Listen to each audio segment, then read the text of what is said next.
Vamos a buscar Gálatas 3 del 10 al 11.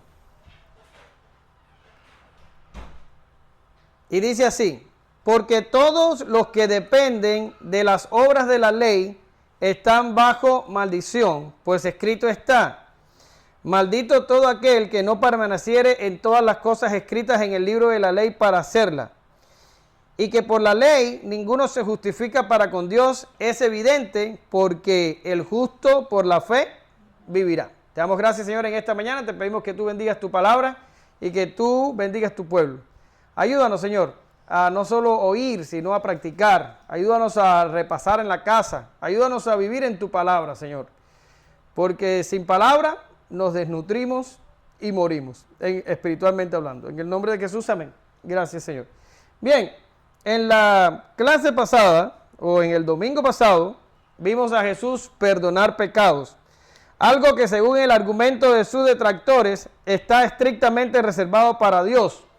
Pero Jesús terminó haciendo grandes obras que terminaron validando sus palabras y que a su vez probaron su persona. Y aunque lo escuchamos bien y afirmamos que el mensaje pasado nos dejó sin opciones, tristemente muchos, como también pasó antaño, terminarán rechazando a Jesús y condenándose a sí mismos. Pero la historia continúa y Lucas no se detiene.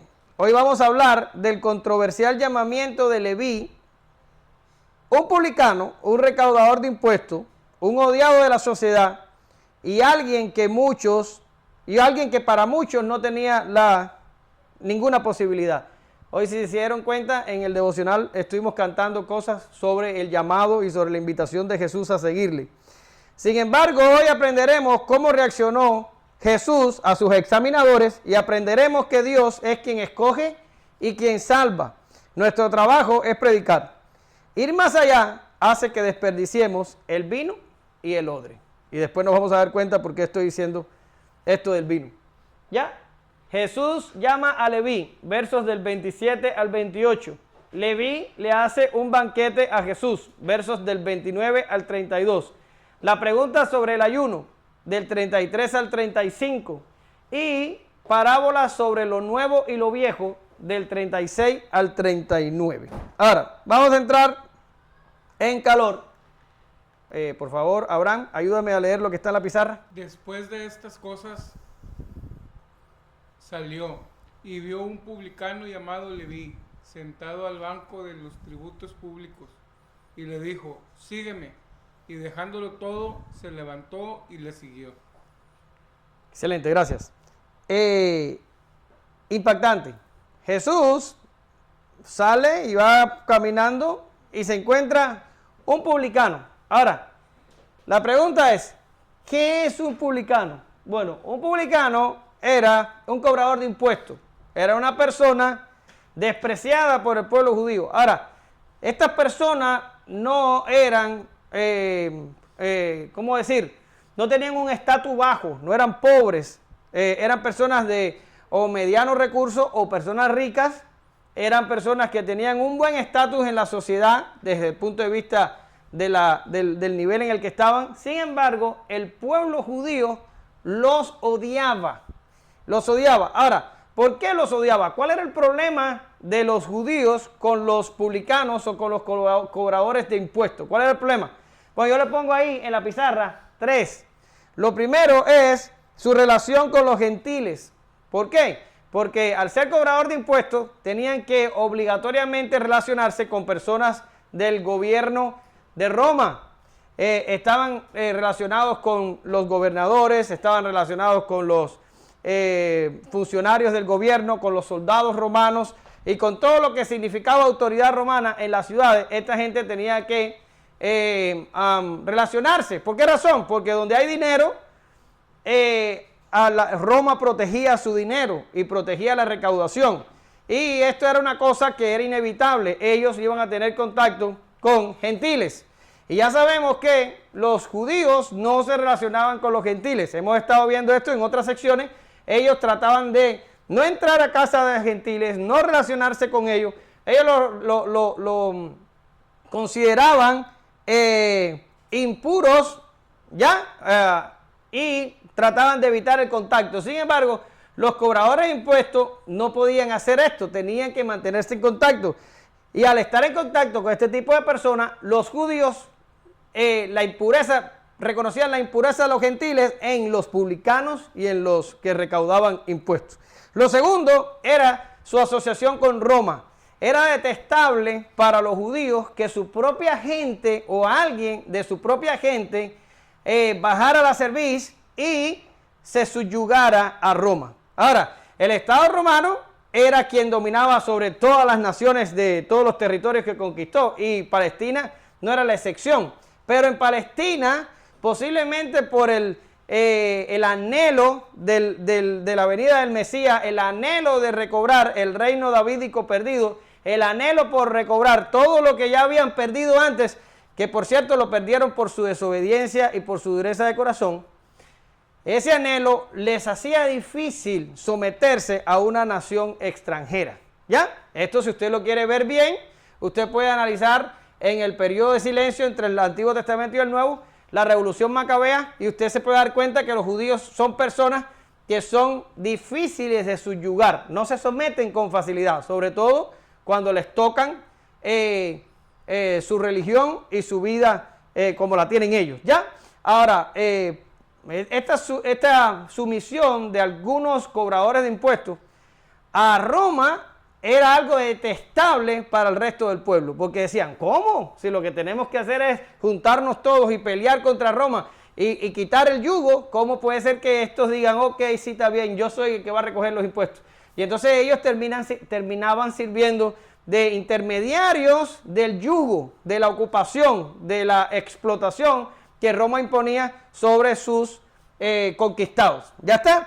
Y por esto hacían que no solo los consideraban alguien detestable por su relación con los gentiles, sino que por su servilismo a el emperador los consideraban aún más detestables todavía. ¿Y qué era lo otro que los judíos detestaban de los publicanos? Y eso es algo que nosotros hoy en día también detestamos, es que los publicanos eran deshonestos. Y yo puse deshonestos para ser amable, pero en realidad los publicanos eran unos ladrones. Ellos cobraban de más a la gente para enriquecerse ellos, ¿verdad? Y hacían sus negocios y sus tratas y sus cosas, y en el proceso ellos obtenían dinero. Que les digo algo, no era algo ajeno a los publicanos, no. Cuando usted analiza la vida de los sacerdotes y el negocio que tenían en el templo y qué era lo que realizaban allí los cambistas que se dedicaban a un negocio, era un negocio que era controlado por el sacerdocio del templo. Los sacerdotes también lucraban y vivían de la religión y sacaban una buena parte también de todas estas cosas. Entonces, la corrupción y el robo y la adjudicación de riquezas no era algo que solo los publicanos lo hacían. No, los sacerdotes también. Ahora, el llamado Leví, dice el texto, llamado Leví. Ahora, estuve leyendo y hasta me enojé cuando lo leí, porque hay algunos comentaristas que se meten en el debate y hay algunos que dicen, no, Leví era Mateo, punto y se acabó. Y hay otros que se meten en unas consideraciones raras y empiezan a decir que no, que Leví era una persona y que Mateo era otra. Y cuando me vi leyendo todo aquello, me enojé y dije, no, yo no voy a batallar con esto. Yo voy a irme con los que dicen, que es la gran mayoría, que Leví y Mateo son la misma persona, y me voy huyendo de aquí porque esto no va a edificar a nadie. ¿Qué sentido tiene?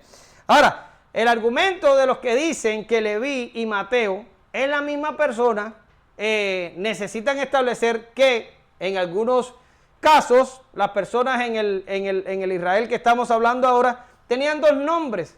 Y ahora yo les pregunto a ustedes, ¿quién además de Mateo, que también se llamaba Leví, tenía dos nombres en el Nuevo Testamento?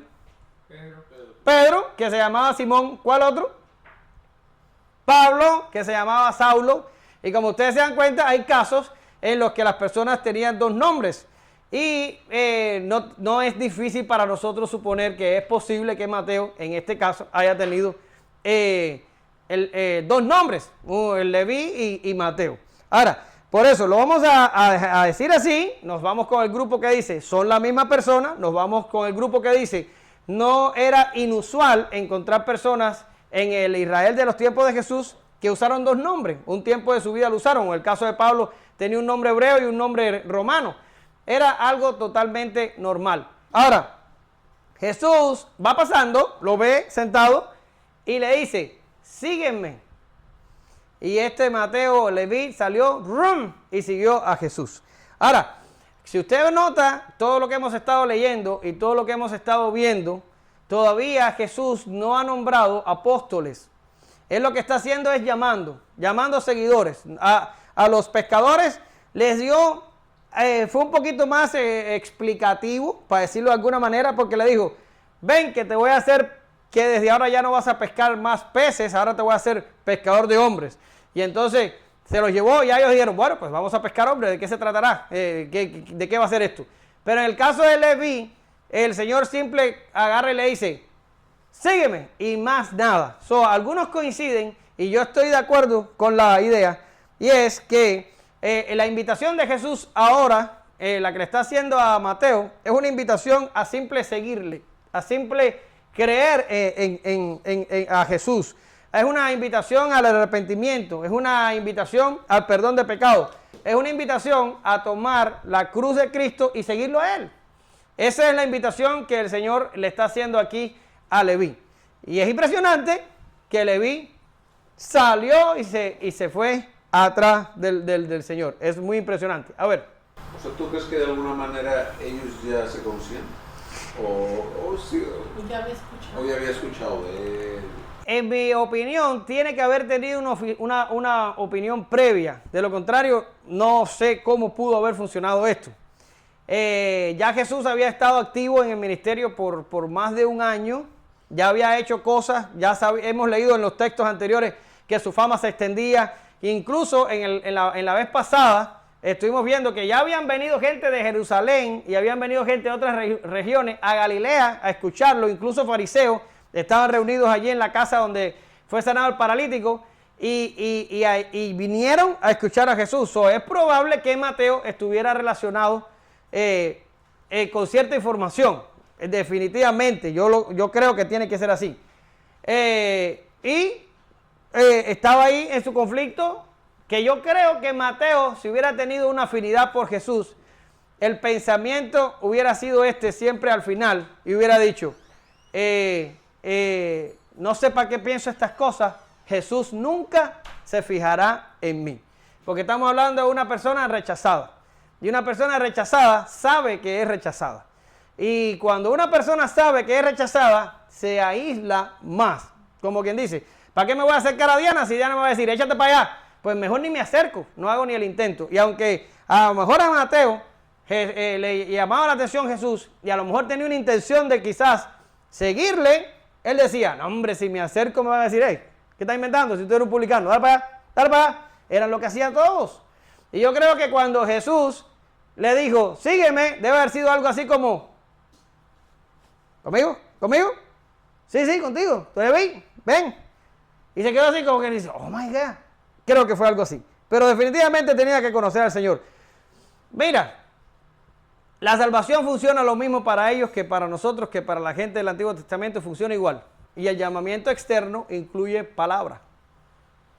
Llamamiento externo incluye palabra. Tiene que haber una información previa. De lo contrario, la cosa no va a funcionar. Nadie se convierte así como que tú te acostaste ahí a hacer una siesta del mediodía y de momento te levantaste y te levantaste cristiano. No es así. Tienes que ir por el carrito. A ver. ¿Ya había pasado lo de Saqueo?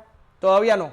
Lo de Saqueo va a pasar más adelante. De hecho, ahorita vamos a mencionar a Saqueo ligeramente. ¿Ok? ¿Saqueo era igual que este? Saqueo era igual, pero era un poquito más elevado.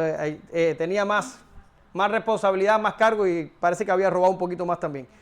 Bien, pero vamos a hablar de Mateo, creo que en Lucas 19 o algo por ahahí. En algún lugar vamos a hablar de Mateo, de Saqueo, que digas, no te preocupes. Bien, dejándolo todo, y esto es más impactante todavía, porque piénsenlo, los pescadores eran trabajadores por cuenta propia. Ya está, era self-employed. Ellos tenían su barca, ellos tenían su negocio, ellos vivían para ellos, y cuando se le aparece el Señor y le dice, sígueme, ellos dejaron las barcas y lo siguieron, pero el negocio era recuperable. ¿Por qué razón? Porque suponiendo que hayan vendido o no las barcas, ellos podían comprar otra barca, volver al trabajo de pescador, o si no las vendieron, ahí estaban y volverlas a usar, pero era fácil de recuperar. Pero en el caso de Leví era un recaudador de impuestos, era un empleado del Estado. De hecho, hay algunos que dicen, que yo no soy partidario de eso, yo creo que es complicar el texto y meterle cosas que en realidad no nos interesa, pero hay algunos que dicen que Mateo no debe haber hecho esto a la ligera, porque los empleados del gobierno tenían que pedir tenían que pedir un sustituto para poder dejar el trabajo. No era así como que, adiós, me voy, nos vemos la semana que viene. No, no es así. Ellos para poderse ir tenían que pedir a Roma que les mandara un sustituto y una vez que el sustituto llegaba, entonces ellos se iban. Y dice que tardaba a veces hasta un año. Y todo esto comenta la gente. Yo me voy por, ustedes saben que yo soy del texto, yo me voy por el texto. El texto dice que Jesús pasó, lo vio y le dijo, vámonos. Y ya, ¿para qué me voy a inventar una historia que cuando Jesús pasó la primera vez por Galilea, lo vio, lo invitó, pero no se fue, mandó a pedir el sustituto y ya después, un año después, entonces vámonos, y entonces fue. Es demasiado carne al taco sin necesidad. Y después termina uno con una indigestión por la eisegesis que uno le mete al pasaje. No hay necesidad. Pero lo que sí estoy de acuerdo, y me voy por ahí, es que Mateo renunció a todo y siguió al Señor, y él sabía que no había vuelta atrás. Fue como Hernán Cortés, que llegó aquí no, allá, y quemó los barcos, los quemó. Aquí nadie regresa para el continente, aquí hay que conquistar o nos fastidiamos. Y entonces, en el caso de Mateo, Mateo sabía que él no iba a recuperar su trabajo con el gobierno, que si después la cosa con Jesús no salía como él esperaba, él no tenía a dónde volver, porque no iba a poder recuperar su trabajo. Desde el punto de vista, yo con eso sí estoy de acuerdo, desde el punto de vista de estos comentaristas, yo creo que el dejándolo todo de Leví fue mucho más radical que el dejándolo todo de los pescadores que vimos hace semanas atrás. Fue un dejándolo todo de una vez y para siempre. ¿Ya está? Ahora, este Leví va un paso más allá y le hace un banquete a Jesús. Vamos a ver lo del banquete. Ella, por favor. Leví le hizo gran banquete en su casa y había mucha compañía de publicanos y de otros que estaban a la mesa con ellos. Y los escribas y los fariseos murmuraban contra los discípulos diciendo, ¿por qué coméis y bebéis con publicanos y pecadores? Respondiendo Jesús le dijo, los que están sanos no tienen necesidad de médico, sino los enfermos. No he venido a llamar a justos, sino a pecadores al arrepentimiento. Gracias. Bien, Leví va un paso más allá y hace un banquete. Ahora, no sabemos por qué Leví hace el banquete, Lucas no lo explica, y tampoco sabemos por qué Jesús aceptó ir a un banquete donde el mismo texto nos está diciendo de que iban a haber otros publicanos. Por supuesto, si eres un rechazado por el pueblo y nadie te quiere, ¿con quién te reúnes? Con los de tu misma clase. ¿Y cuál era su misma clase? Otros publicanos. Ahora, no sabemos por qué Leví hizo esto, ni tampoco sabemos por qué Jesús lo hizo. Ahora, podemos leer entre líneas y ver en otros lugares de la Escritura cosas similares. ¿Y a dónde me voy a ir? Me voy a ir a Cornelio. Y me voy a ir a Cornelio cuando el Señor le dice a Cornelio, he oído tus oraciones y tus limosnas han llegado, vete a buscar a Pedro, que él te va a decir. Y este Cornelio debe haber dicho, oh wow, si Dios me está diciendo que mande a buscar por Pedro y que él me va a decir, yo creo que lo que Pedro me va a decir es importante. Por tanto, esto no es una cosa que la puedo oír yo nada más. Que la oiga yo no va a ser suficiente. Creo que es mejor que llame a todo el mundo. Y cuando Pedro llegó, allí estaba toda la familia de Cornelio y todos los amigos listos y prestos para escuchar lo que tenía que decir Cornelio, ¿verdad? Pero voy a ir a otro evento y vamos a hablar de la mujer samaritana. La mujer samaritana tiene un encuentro inusual con Jesús, un judío, ¿verdad? Y fue algo trascendental para ella, Pero ella pudo haber dicho, ah, bueno, pues qué maravilla que me pasó esto. Gracias a Dios porque Jesús tuvo tiempo para mí. Y ya ahí hubiera quedado. Pero esta mujer samaritana sale y va para la ciudad y le dice a los de la ciudad, es que me encontré con alguien que me dijo todo y así, asado. Y ella hace que el pueblo como que se sienta curioso y vinieron acá y vieron a Jesús, y Jesús se pasó un tiempo allí y se provocó cierta clase de aceptación del mensaje de Jesús allí en Samaria. Ahora, y vuelvo a decirlo, por eso es hoy cantamos canciones relacionadas con el llamado y con el seguir a Jesús. ¿Ya? Porque como yo escogí las canciones, pues lo hice con ese propósito. Aquí puede estar pasando lo mismo. Mateo o Leví se da cuenta de que Jesús le presta atención y dice, wow, me está prestando atención, me está llamando, me está pidiendo que le siga, me está pidiendo que me arrepienta de mis pecados. Esto es una oportunidad que yo solo no la puedo aprovechar.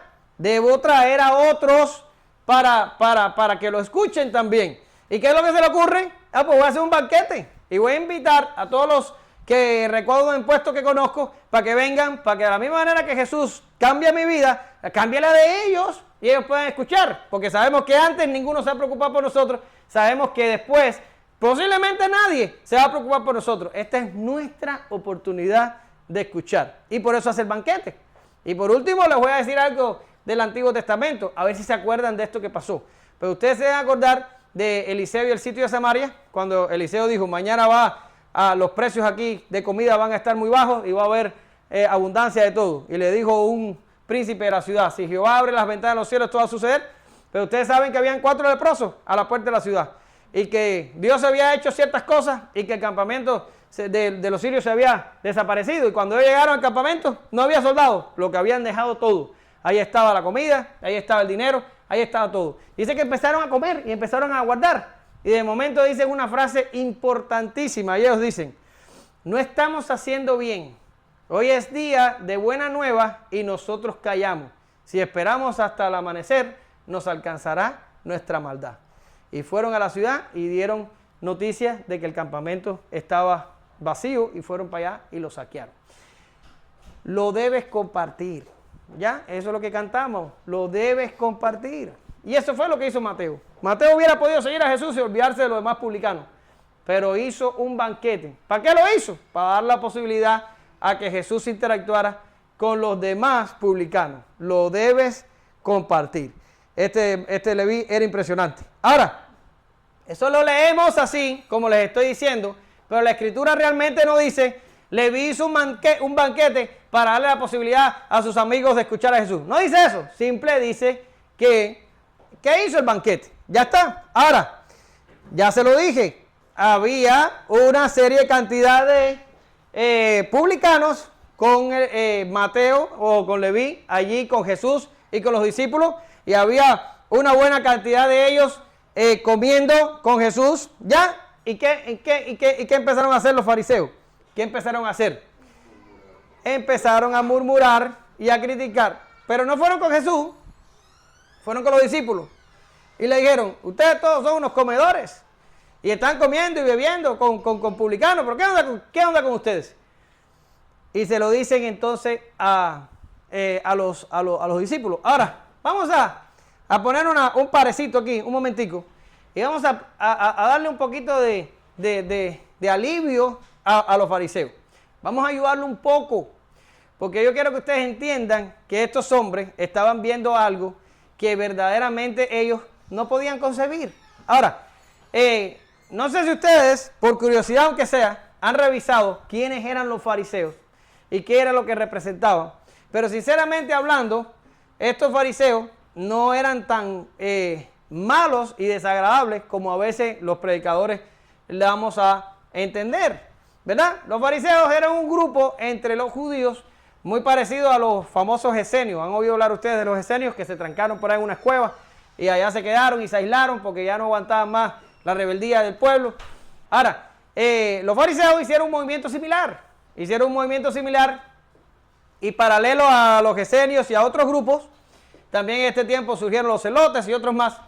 Pero los fariseos era un grupo que yo no sé si yo pudiera decir esto, pero era muy parecido o por lo menos el sentimiento con el que empezaron, era muy parecido a el puritanismo en Inglaterra en los tiempos cuando surge nuestra denominación bautista. Ellos tenían un sentimiento o empezaron siendo un grupo que se alejó del resto de la sociedad para buscar la pureza, para buscar el conocimiento de las escrituras.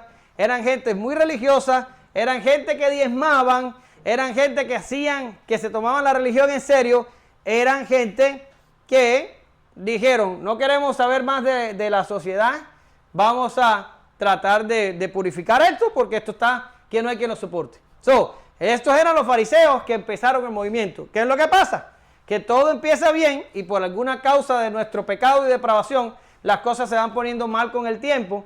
Con el tiempo dejaron de confiar en la justicia de Dios y trataron de buscar su propia justicia. Para el tiempo que viene Jesús, los fariseos ya eran personas, que vamos a verlo un poquito más adelante, que ya no estaban buscando tanto a Dios, sino que se estaban buscando a sí mismos. ¿Ya está? Pero, ¿qué había quedado de los fariseos originales, de los que empezaron el movimiento? ¿Qué había quedado?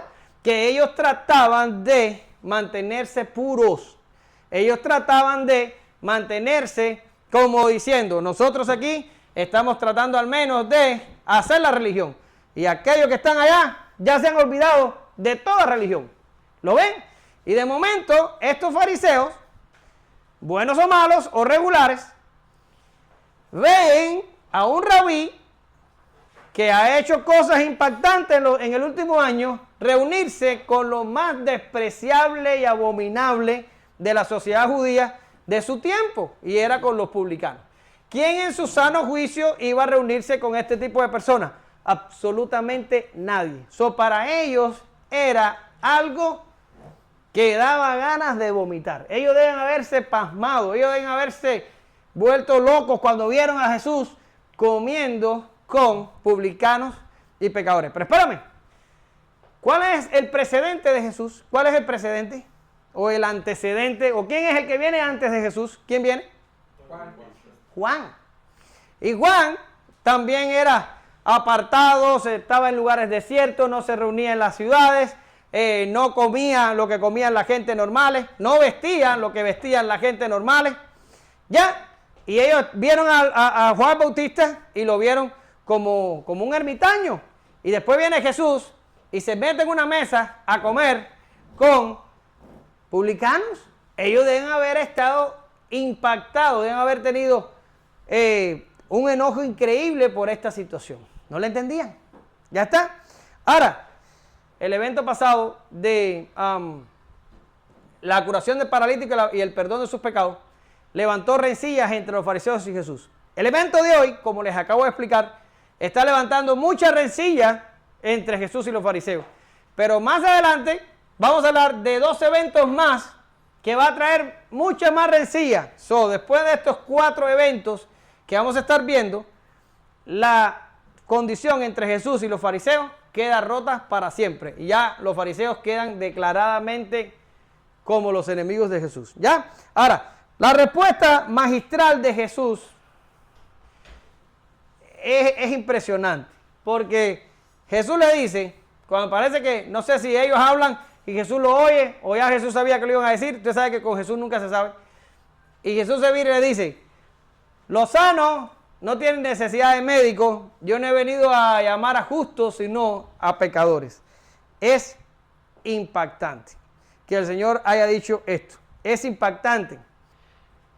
La pregunta es, ¿quién está sano para Jesús? ¿O quién es justo para Jesús? Porque sabemos que Pablo, ¿verdad? Romanos 3, del 10 al 12, sabemos que Pablo nos dice, como está escrito, no hay justo, ni aún uno, no hay quien entienda, no hay quien busque a Dios, todos se desviaron, a una se hicieron inútiles, no hay quien haga lo bueno, no hay ni siquiera uno.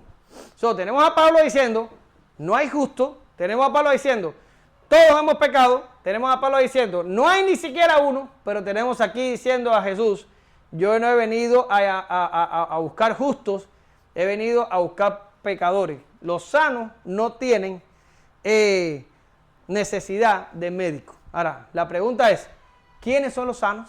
¿Quiénes son los justos? ¿Alguien se atreve? Dios. Nadie, ¿verdad? Pero en este caso ellos se llamaban así, ellos mismos justos, ¿no? Ellos, los fariseos se creían los santos. Jesús, papá. Ahí está la cosa. Los fariseos se creían, yo pongo aquí en el estudio, los que se consideraban justos y sanos. ¿Lo ven? No es que ellos lo eran, es que ellos se consideraban, ellos creían que eran sanos y que eran justos. Pero lo que me impacta, y por eso lo llamo una respuesta magistral, es que aparentemente Jesús está de acuerdo con ellos. Porque le dice, los sanos no tienen necesidad de médico. ¿Qué le está queriendo decir a los fariseos? ¿Que los fariseos están bien y que no necesitan a Jesús? O cuando le dice, yo he venido a llamar a pecadores, no a justos. ¿Qué le está queriendo decir a los fariseos? Que ellos son justos y que no lo necesitan a él. Evidentemente, el Señor aquí está hablando con ironía.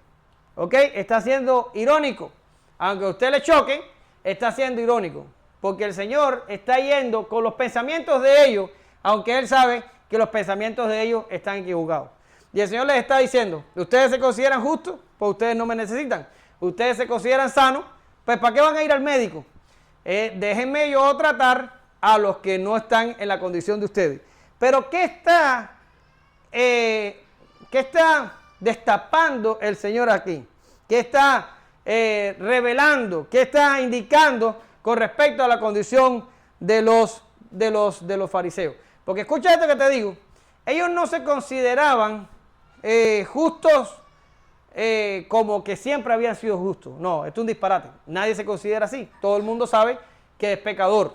Ya está. Los fariseos se consideraban pecadores. Ellos sabían que eran pecadores. Alguien debería ser demasiado ingenuo. Habría que darle el premio Nobel de ingenuidad para decir, yo no soy pecador.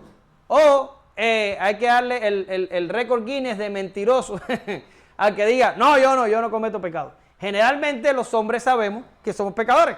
Y los hombres sabemos que en algún momento metemos la pata y pecamos. Esto se sabe. Y los fariseos no están ajenos a esta realidad. Ellos saben. Ahora, ¿cómo puede un pecador como ellos sentirse justo? ¿O cómo puede una persona enferma como ellos sentirse sano?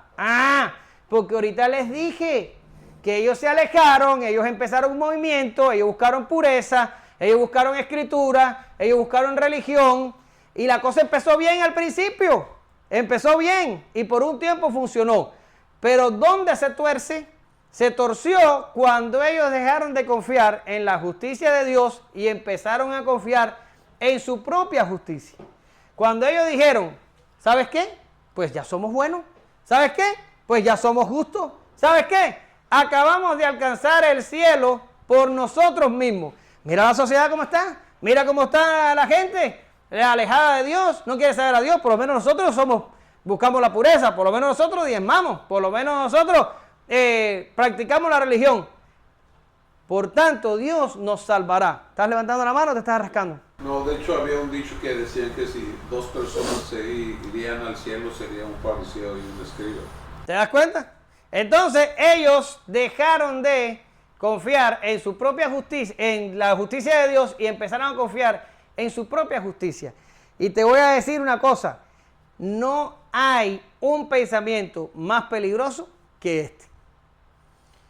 Si tú estás aquí hoy y tú te sientes religioso y tú te sientes como que el estar aquí garantiza algún beneficio para ti, te lo suplico, no vengas el próximo domingo. No vengas. Porque la religión te está haciendo el peor mal que le puede hacer a un ser humano. Te está haciendo creer que tú te has ganado la salvación. Y esto es lo peor que una persona puede pensar. Y fíjate si es malo, que Jesús ni siquiera tomó el tiempo de rescatar a algún fariseo o de rescatar a algún doctor de la ley. No les dedicó tiempo, los reconoció como el enemigo, y cuando fue a pronunciar algo contra ellos, pronunció aquellos famosos ay, que usted lo oye cuando dice, ay de ustedes, escriben fariseos hipócritas, ay de ustedes que no sé qué, y le empieza a decir toda aquella cantidad de cosas. ¿Por qué? El Señor ni siquiera invierte tiempo en ello. los da por perdidos y los da por irrescatables. ¿Y por qué los dan? Porque ellos mismos pensaron que ellos habían logrado algo en sus propios términos. Esta es la idea más peligrosa que puede tener un ser humano en la religión. Ahora, vamos a ir a la contraparte. Jesús dice, los enfermos son los que necesitan médicos, los pecadores son los que me necesitan a mí. Ahora, ¿quiénes son los pecadores? Porque ya les dije ahorita que los fariseos sabían que ellos eran pecadores. Pero ¿quiénes son los pecadores? Bueno, son las personas que reconocen su incapacidad y su carencia. La cosa no es solamente decir, yo reconozco que soy pecador. No, esa es la mitad del camino. La otra mitad es decir, yo reconozco que soy pecador y reconozco que no hay manera humana en la que yo pueda provocar una justicia que me pueda salvar. ¿Lo ven? No solo somos unos pecadores perdidos, no solo somos pecadores, sino que estamos totalmente incapacitados de salvarnos. Y ese es el problema de los fariseos. Los fariseos pensaron que lo habían alcanzado por sus propios medios. Ese es el problema del catolicismo. Que el catolicismo te dice, el bautismo te da la gracia para que seas justo. Trata de ser justo. Te moriste y no lo lograste. No hay problema. Te manda al purgatorio. Y allá te vas a pasar todo el tiempo que tú necesites. ¿Cuánto vas a estar? ¿1 año? ¿1 millón de años? 3 millones de años, no importa porque es una eternidad. Cuando tú logres tener una vida justa, te saco del purgatorio y te meto al cielo. Por eso todo el mundo está en el purgatorio. No hay católicos en el cielo. Todos están todavía en el purgatorio luchando por su justicia. ¡No podemos! ¡No podemos! Por eso les leía Gálatas al principio. Las obras de la ley no nos salvan. Y este es el problema de los fariseos. Ahora, los pecadores que no son fariseos, que pueden ser otros, reconocen su carencia y su incapacidad. Y yo pongo aquí, el reconocimiento de la carencia y la incapacidad es un estado de bienaventuranza. Y lo voy a dejar así. ¿Por qué razón? Porque cuando hablemos de la bienaventuranza lo vamos a explicar. ¿Pero qué significa? No solo necesitas reconocerte que eres un pecador. Necesitas decir, no solo soy un pecador, sino es que si no viene la ayuda desde afuera, si no viene la justicia desde afuera, si Dios no nos da la mano y nos salva además, no es solo que nos perdone los pecados, no, esa es la mitad del trabajo. Si Dios no nos extiende la mano y nos salva, nosotros tampoco podemos. No podemos, Señor. Somos totalmente inservibles, no podemos. Y entonces cuando uno dice, te necesito, Jesús, porque yo no puedo, entonces es cuando verdaderamente eso nos conduce al arrepentimiento. Yo pongo aquí, este conocimiento es el preludio al arrepentimiento. ¿Lo ven? La gente que reconoce su incapacidad y también su carencia son las personas que el Señor viene a salvar. Pero escucha, tanto lo uno como lo otro, como reconocer la carencia, como reconocer la incapacidad, como dirigirnos al arrepentimiento, todas esas cosas son obras silenciosas del Espíritu Santo en nosotros. Porque ni siquiera llegar a esas conclusiones podemos. Si nos dejan solos a nuestra manera de pensar, vamos a terminar ¿cómo? Vamos a terminar como los fariseos.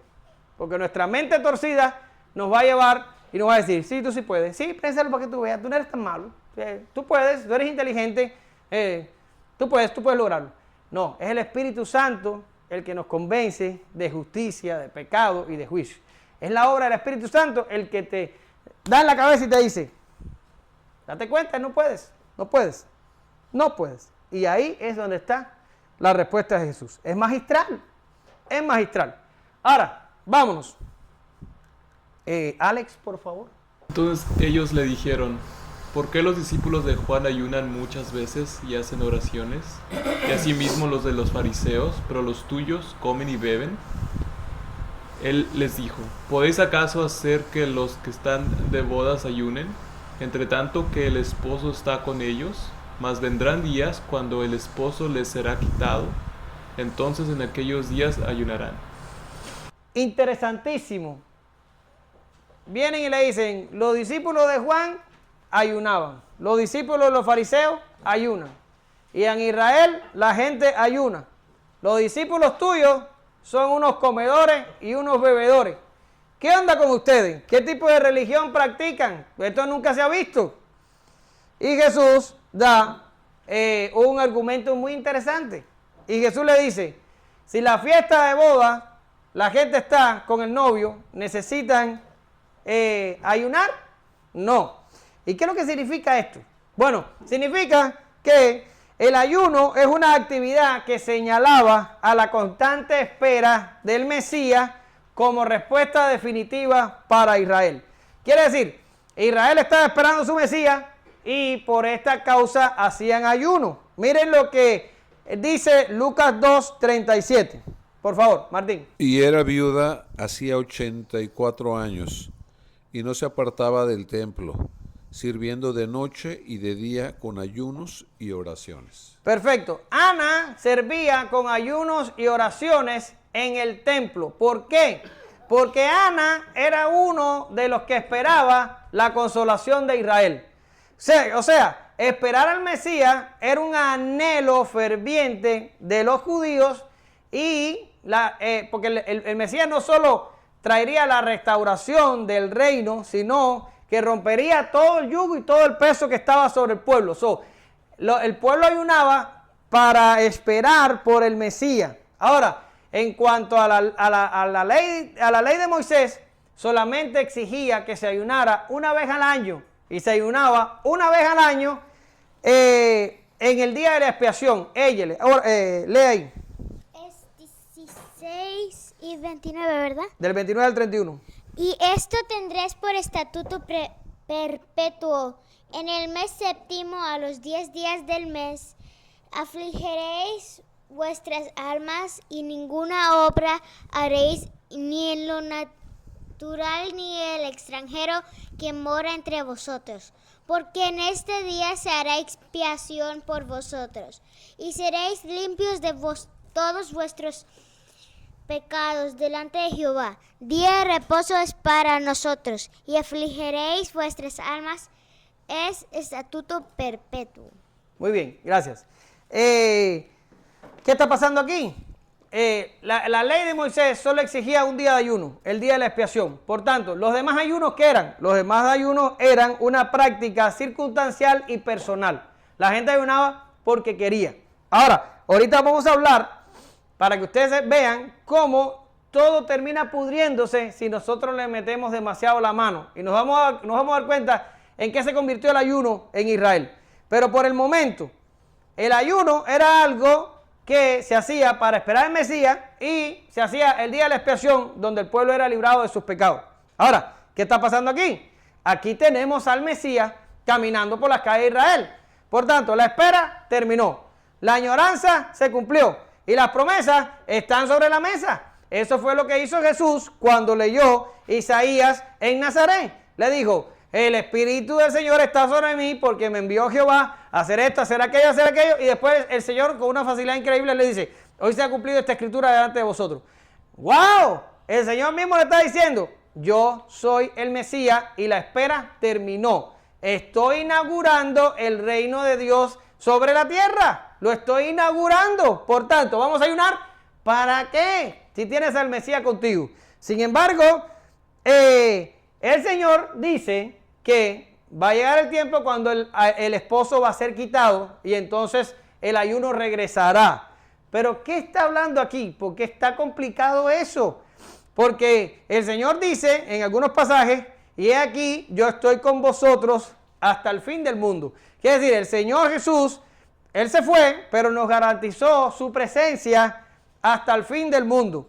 Y para colmo después dijo que Él se iba, pero que eso nos convenía a nosotros, porque si Él se iba, el Padre enviaría al Espíritu Santo. Por tanto, la pregunta es, ¿Jesús no está con nosotros? La pregunta es, ¿estamos solos? No, Jesús está con nosotros y también tenemos al Espíritu. Por tanto, ¿qué es lo que Jesús refiere aquí que el tiempo que el esposo sería quitado, entonces ayunarían. Bueno, hay algunos comentaristas que yo no estoy de acuerdo con ellos, que dicen que al tiempo que se refiere aquí es el tiempo entre la muerte y la resurrección. Pero eso fue 3 días, por Dios del cielo. Solo 3 días. Ese era el día de ayunar y ya. No tiene sentido.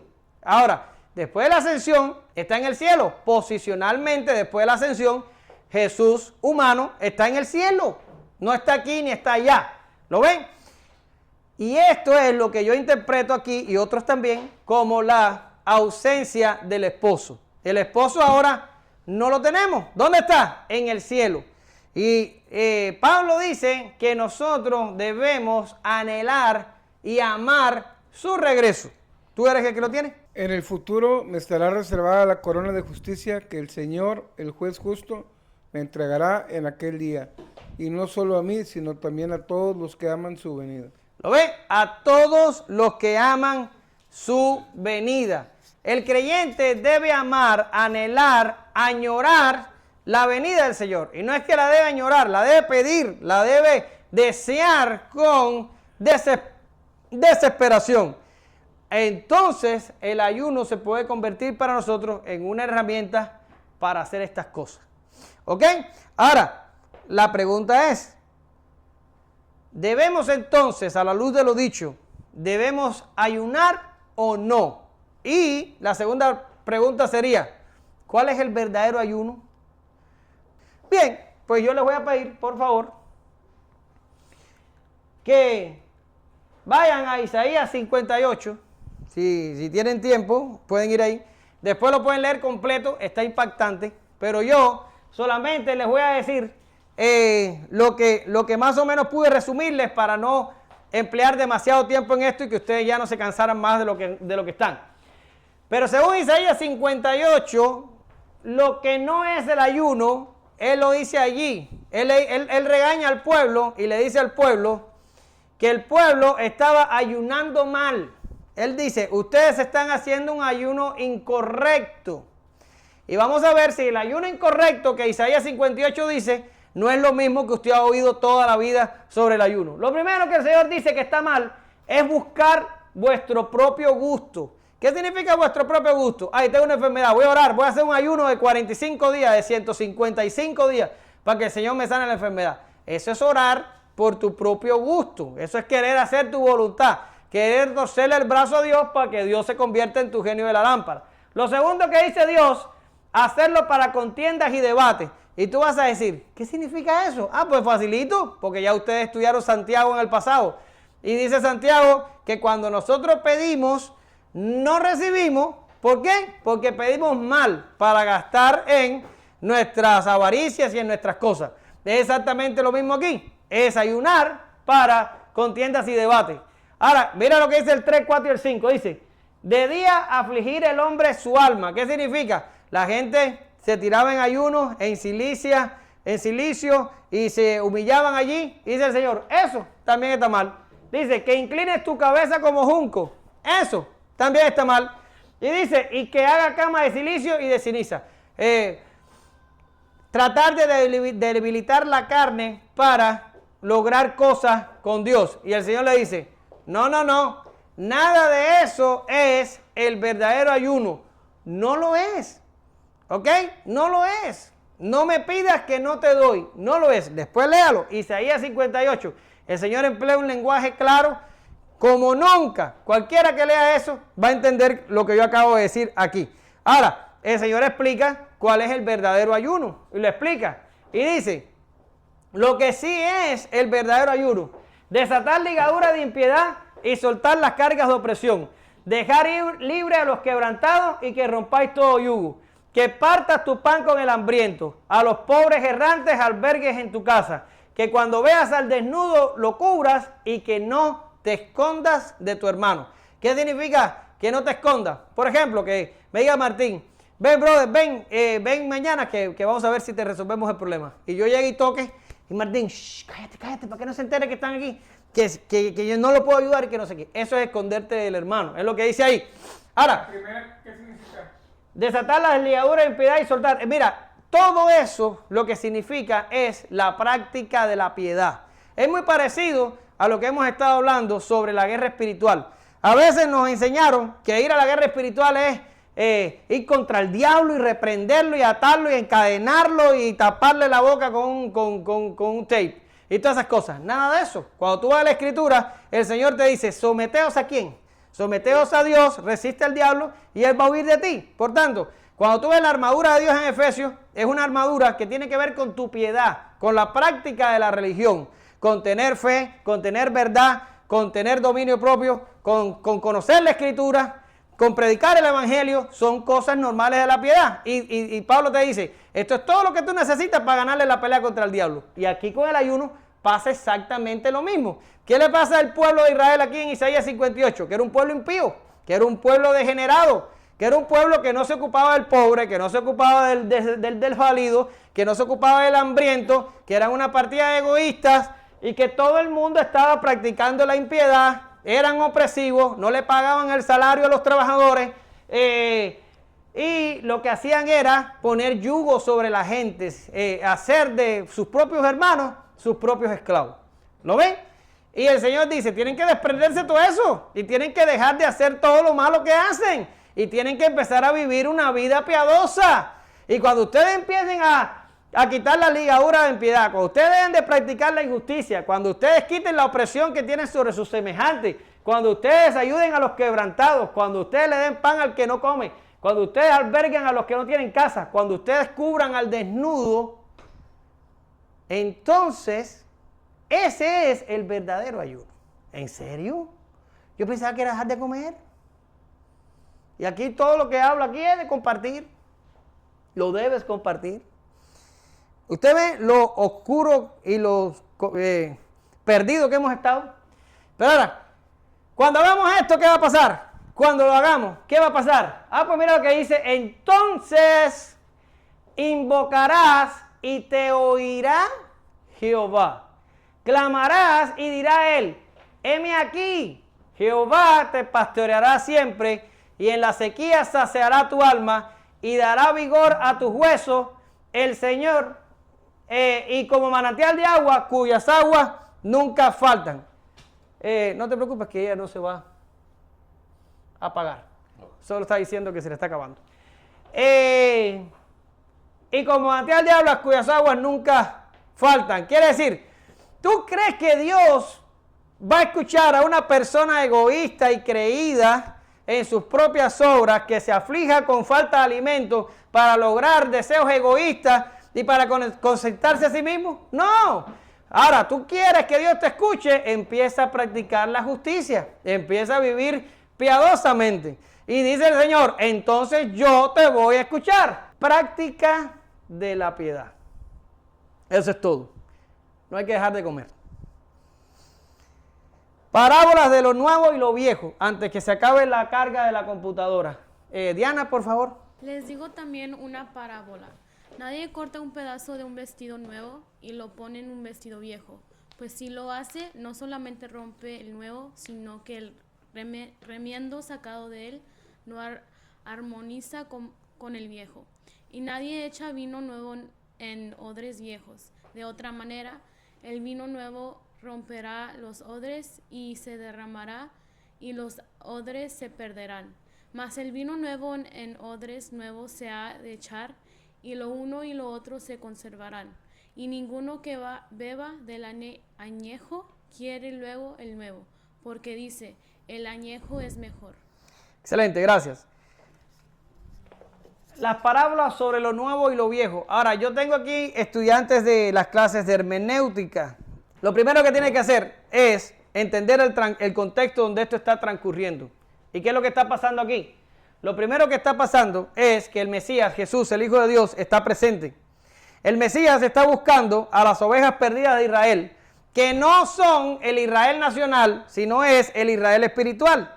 Aparecen los fariseos y lo juzgan por lo que está haciendo. Pero los fariseos han perdido de vista algo muy importante. ¿Y qué es lo importante? Los tiempos cambiaron. Punto. Los tiempos cambiaron. Hace 30 años atrás no había Mesías, pero ya hay. Y los fariseos no se han dado cuenta. ¿Ok?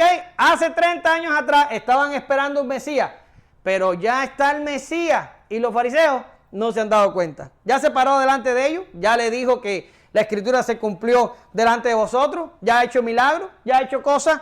Los fariseos no se han dado cuenta. Ellos están en la vieja usanza. ¿Y qué están haciendo? Le están aplicando las reglas de la antigua religión a Jesús. ¿Ya? O sea, ellos son los odres viejos. Exactamente. Y es el vestido viejo.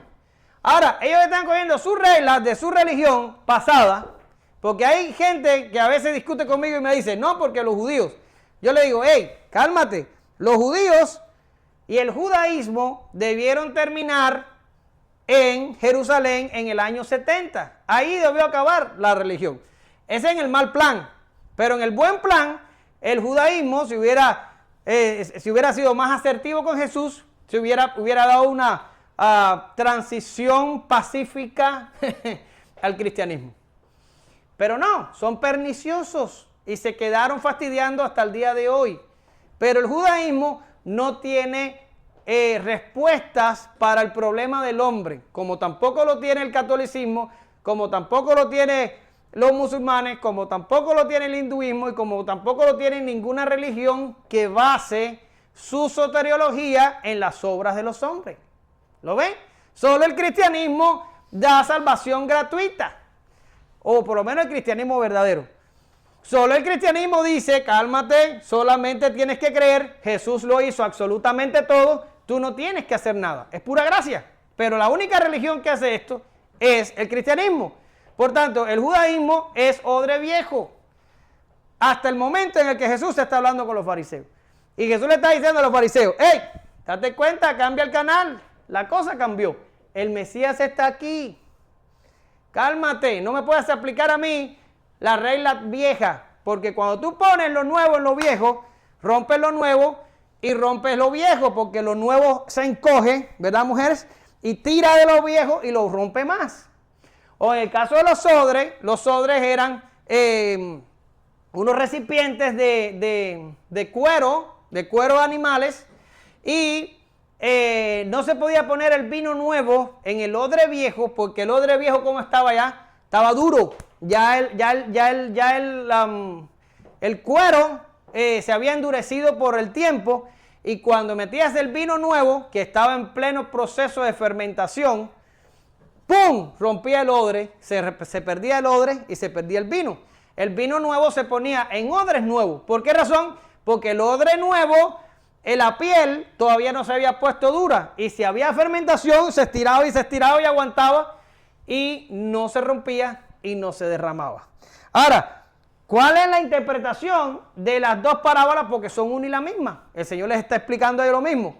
Bueno, le está diciendo, hey, los tiempos cambiaron, el Mesías está delante de ustedes, lo que ustedes creyeron ya tiene que reevaluarse a la luz de que yo estoy aquí y les estoy diciendo lo que hay que hacer. Dense cuenta.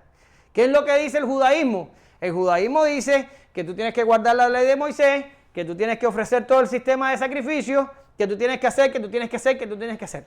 Cuando llegó el Señor y dijo, vayan a hacer todo eso que le dijeron. No, el Señor llega y le dice, sígueme, cree en mí. Yo soy la resurrección y la vida. Yo soy el camino, la verdad y la vida. Yo vengo a llamar mis ovejas. Yo vengo a salvar a mi pueblo. El Señor está diciendo, se acabó. Todo lo demás era sombra. Todo lo demás era el tipo de lo que había de venir. Y yo soy el cumplimiento de todas esas cosas. Ahora la cosa se interpreta como yo te lo digo. ¿Y cómo es? Es por la fe. Ahora, ¿qué le pasa a los fariseos? Los fariseos no pueden llegar a este tipo de conclusiones porque, en primera, ellos nunca reconocieron de que Jesús era el Mesías. Y al no reconocer a Jesús el Mesías, desperdiciaron lo viejo y lo nuevo. ¿Por qué? Porque lo viejo debió llevarlos a ellos a lo nuevo. Pero al no reconocer a Jesús, entonces terminaron echando a perder lo viejo y, ¿cómo se dice?, despreciando lo nuevo. Y se quedaron sin lo uno ni lo otro. Por eso Jesús, en el momento ya final de su ministerio, se para sobre Jerusalén y dice, ay, Jerusalén, ¿cuántas veces quise juntarte pero no quisiste. Pues ahora tu casa es dejada desierta. ¿Por qué? Porque no conociste el día de tu visitación. El tiempo cambió y ellos no se dieron cuenta. Hay otro momento en el que el Señor le dice, ustedes son peores que la gente de este tiempo, porque la gente de este tiempo va a decir llueve y llueve, va a decir hay viento y hace viento. Sin embargo, ustedes no reconocen los tiempos que estamos viviendo. Estaban perdidos. Y le estaban aplicando a Jesús normas viejas. Jesús era el Mesías. Jesús venía a llamar pecadores. Jesús venía a juntar las ovejas perdidas de Israel. Entonces Jesús estaba haciendo exactamente lo que tenía que hacer. Ahora, ¿cómo puedo aplicar esto que les acabo de decir a nosotros? Bueno, es sumamente difícil porque nosotros reconocemos a Jesús, nosotros entendemos los tiempos y nosotros estamos apercibidos de todas estas cosas. Pero con todo eso, les puse aquí alguito y puse, no somos dignos, ninguno de nosotros. Dios es el que salva y el que llama. No seamos instrumentos de selección. ¿Qué es lo que es instrumento de selección? Decir, no, yo a mi vecino de enfrente, no, porque hace como un año en el carro me mató el gato y yo no voy a predicarle el evangelio a mi vecino. Eso es instrumento de selección. Prediquemos la palabra y dejemos a Dios dar el crecimiento. Y en cuanto a nosotros, aprendamos a reconocer la voluntad y los tiempos de Dios para que podamos interpretar correctamente lo que nos es provechoso. Bien, y yo creo que ustedes, todos mis estudiantes de hermenéutica, llegaron a la misma conclusión que yo. Concluyendo, qué amante nuestro Salvador, que sale en búsqueda de lo que otros desprecian. Bien dice Pablo, pues mirad, hermanos, vuestra vocación, que no son muchos de nosotros nobles, sino que lo necio del mundo escogió Dios para avergonzar a los sabios, y lo débil del mundo escogió Dios para avergonzar a lo fuerte, y lo vil del mundo y lo menospreciado escogió Dios, y lo que no es, para deshacer lo que es. ¿A fin de qué? A fin de que nadie se jacte en su presencia. Y dice otro texto, Ezequiel 34, del 16 al 17, que dice así, yo buscaré, Jehová, a la perdida, y haré volver al redil la descarriada. Vendaré la perniquebrada y fortaleceré la débil. Está hablando de las ovejas. Dice, mas a la engordada y a la fuerte, ¿qué le va a hacer? La destruiré, la apacentaré con justicia. Mas en cuanto a vosotras, ovejas mías, así ha dicho el Señor Jehová, he aquí yo juzgo entre oveja y oveja, entre carneros y machos cabríos. Que Dios ponga en nosotros el amor por los que se pierden. Que seamos luz, que seamos sal, que seamos portadores de buenas nuevas. Te damos gracias, Señor. Te pedimos que tú, Señor, bendigas tu pueblo. Y que nunca, bajo ningún concepto, menospreciemos a alguien, Señor, sino que seamos instrumentos de anunciar las buenas nuevas a todos, Señor. Y tú, que seas tú el que dé el crecimiento. A nosotros no nos corresponde, Señor, elegir este tipo de cosas. Y gracias por nosotros, porque nosotros somos de ese pueblo despreciado, de esos que nadie tomaba en cuenta, de esa oveja flaca y dañada, tirada a la esquina del redil. Pero por tu misericordia, tú nos levantaste para tu gloria y para que te demos a ti toda la honra. Ayúdanos, Señor, a llevar tu palabra donde quiera que estemos. En el nombre de Jesús. Amén. Gracias, Señor.